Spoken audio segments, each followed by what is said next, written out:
और नित्य प्रति यह बढ़ता जा रहा है।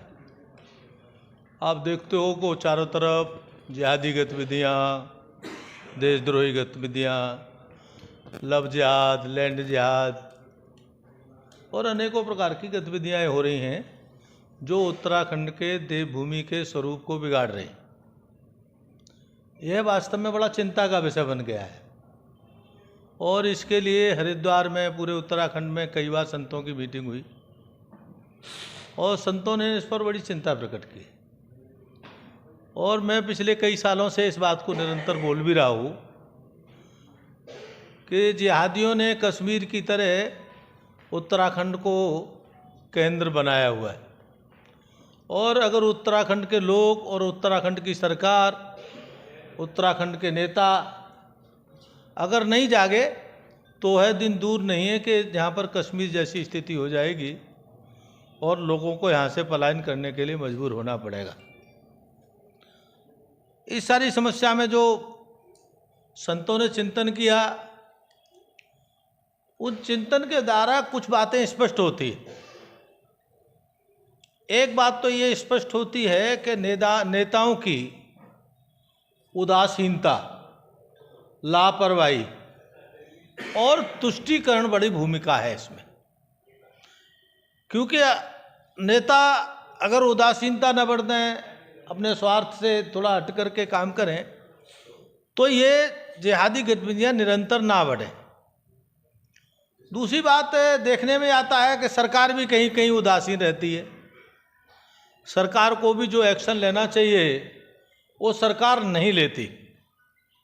अब स्थिति ये हो गई है कि पिछले दिनों उत्तरकाशी में लफड़ा हुआ, आपको सब पता ही है, और जिहादियों ने योजनाबद्ध तरीके से हल्द्वानी में दंगा किया, पुलिस प्रशासन पर हमला किया, पब्लिक पर हमला किया। तो इससे ज़्यादा बड़ा दुर्भाग्यपूर्ण विषय कोई दूसरा हो नहीं सकता उत्तराखंड के लिए। और अब तो कल मैं वीडियो देख रहा हूँ कि एक वीडियो वायरल हो रहा है। एक हैदराबाद से कोई जिहादी आता है और बहुत सारे नोटों के थैले लिए हुए है और गड्डियाँ बांट रहा है। जिसने हमला किया, जिसने पत्थर मारे, पुलिस ने उनके साथ कोई कार्रवाई की होगी, करनी पड़ेगी पुलिस को, तो उनको इनाम दे रहा है।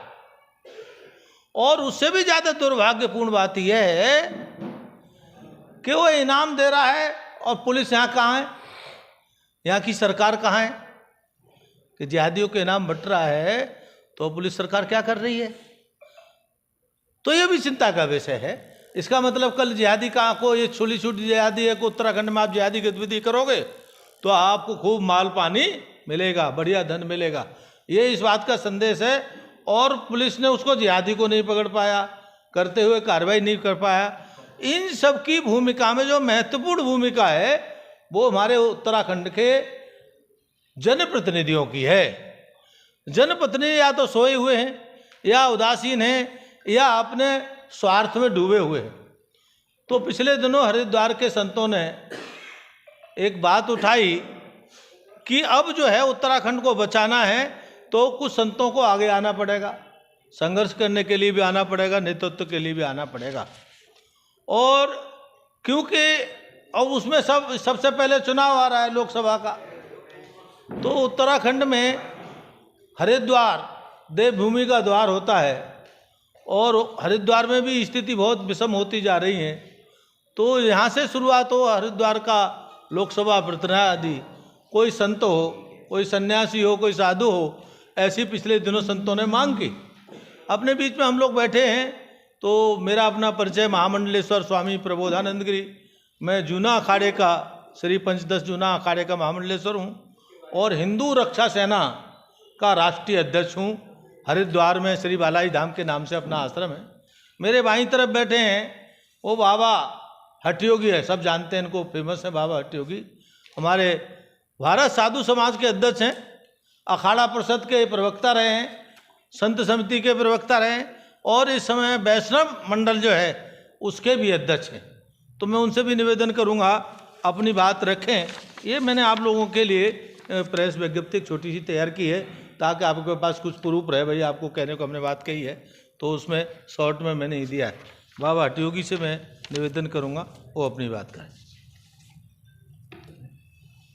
सभी पत्रकार बंधुओं को मेरा शुभ आशीष। देखिए, वर्तमान में बड़ी समस्या ज्वलंत है, और जब भी इस तरह की समस्या आती है,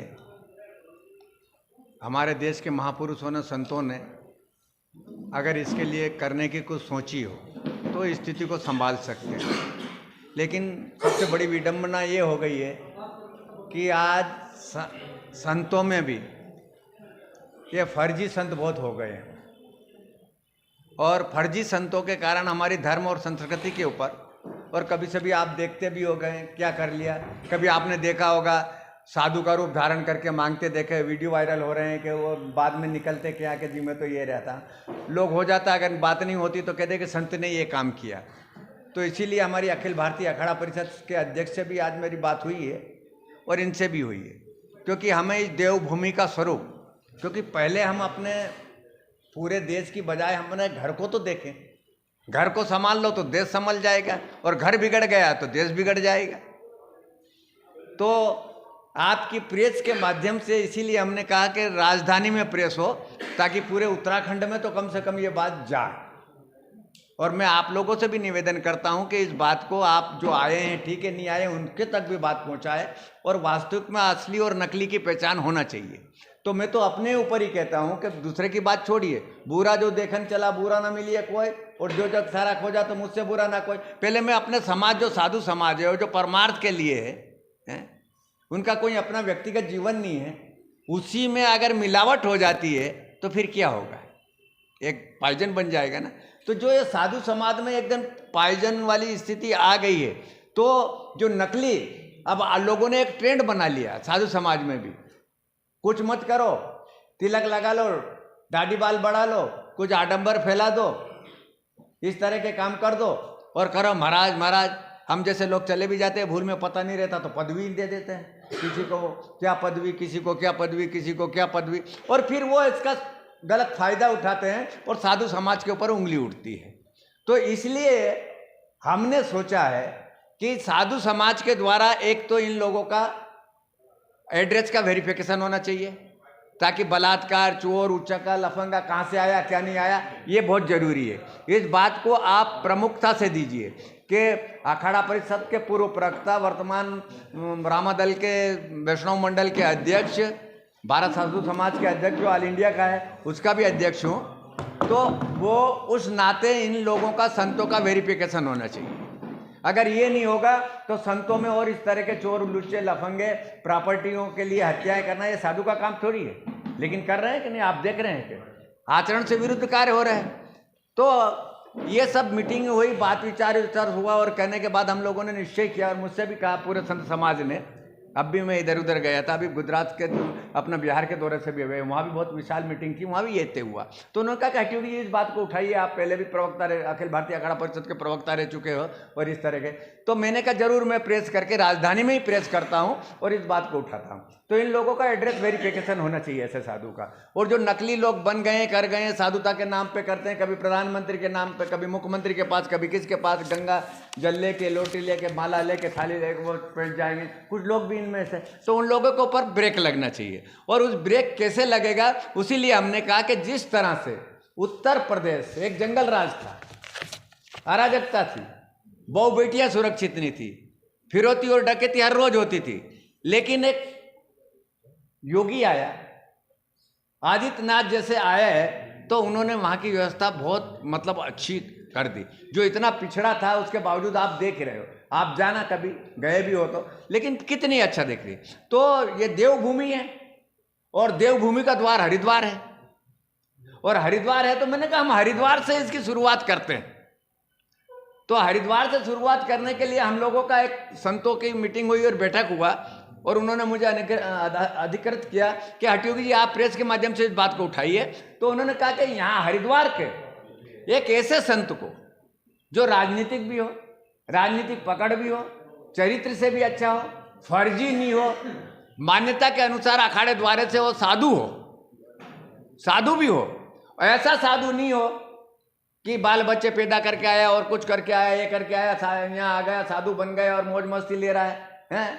वो हमारी साधु सही बारे में के बाबा भजनिया के भजनिया, यानी कि बाबा भी बन गए और गृहस्थी का भी भोग भोगो, तो ये दोनों एक साथ नहीं होना चाहिए।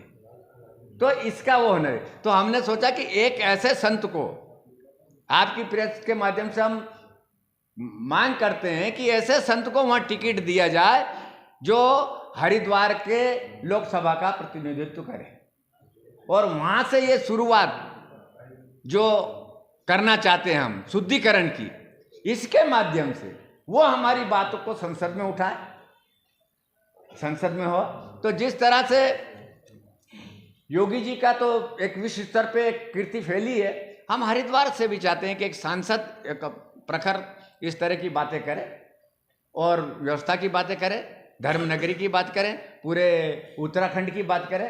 उत्तराखंड देवभूमि है, उसका स्वरूप कायम बनाए रखें। और जैसे महामंडलेश्वर ने कहा कि जिस तरह की आजकल चल रही है, छोटे छोटे कुकुरमुत्ते उठाए हुए हैं, कभी कोई फतवा जारी करता है, कभी कोई फतवा जारी करता है, कभी कौन बोलता है, कभी कौन बोलता है, तो उसके लिए एक सुव्यवस्थित संगठित के रूप में होकर इनका मुकाबला किया जाए, इनको जैसे कि तैसा का जवाब दिया जाए। ये मेरी आप प्रेस वालों से, इसीलिए हमने इस प्रेस का आयोजन रखा था और यही हम लोगों की बात है।